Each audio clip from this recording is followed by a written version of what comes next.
ஓம் நமச்சிவாய. வாழ்க வளமுடன். கம்பங்குடி டிவி நேயர்கள் அனைவருக்கும் நல்வாழ்த்துக்கள். இன்று நாம் குபேர யோகம் எப்படி உண்டாகும் என்று சாஸ்திரங்கள் சொல்லுகின்றன என்று அந்த நிகழ்வை பார்ப்போம். விஸ்ரவர் என்று ஒரு முனிவர் இருந்தார். அவர் சிறந்த சிவபக்தர். ஒரு யாகம் செய்ய வேண்டும் என்று ஆசைப்பட்டார். ஆனால் திருமணமானவர்களே யாகம் செய்ய முடியும் என்பதும் அவருக்கு தெரியும். ஆகவே பரத்வாஜ முனிவரின் மகளை மணந்து கொண்டார். இவர்களுக்கு ஒரு குழந்தை பிறந்தது. குழந்தைக்கு வைஸ்ரவணர் என்று பெயர் வைத்தார். தந்தையைப் போலவே குழந்தையும் பக்திமானாக இருந்தார். ஒரு நாள் பெற்றோரிடம் சென்று, நான் பிரம்மாவை குறித்து தவம் இருக்கப் போகிறேன் என்று சொன்னான்.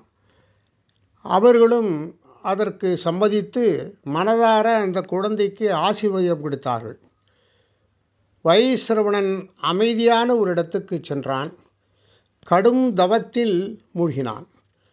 முதலில் ஆகாரமின்றி தண்ணீரை மட்டுமே அருந்தி தவம் இருந்தான்.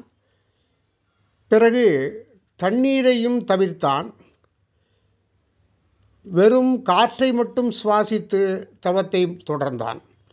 அவனது பக்தி வைராக்கியத்தை கண்டு மிகவும் மகிழ்ந்த பிரம்மதேவன் அவன் முன் காட்சி தந்தார்.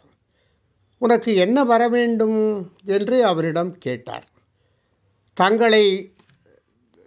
தங்களை தரிசித்ததே பெரும் பாக்கியம். இதைவிட எனக்கு வேறென்ன பாக்கியம் வேண்டும் என்று பணிவுடன் அவரிடம் உறுதியாக சொன்னான். இதனால் பிரம்மதேவர் மேலும் மகிழ்ச்சியடைந்தார். அவரை அஷ்டதிக்பாலர்களில் ஒருவராக எல்லா செல்வங்களையும் பாதுகாக்கும் அதிபதியாக நியமித்தார். இப்படி அருள் பெற்ற ஸ்வர்ணவசனே குபேரனானார்.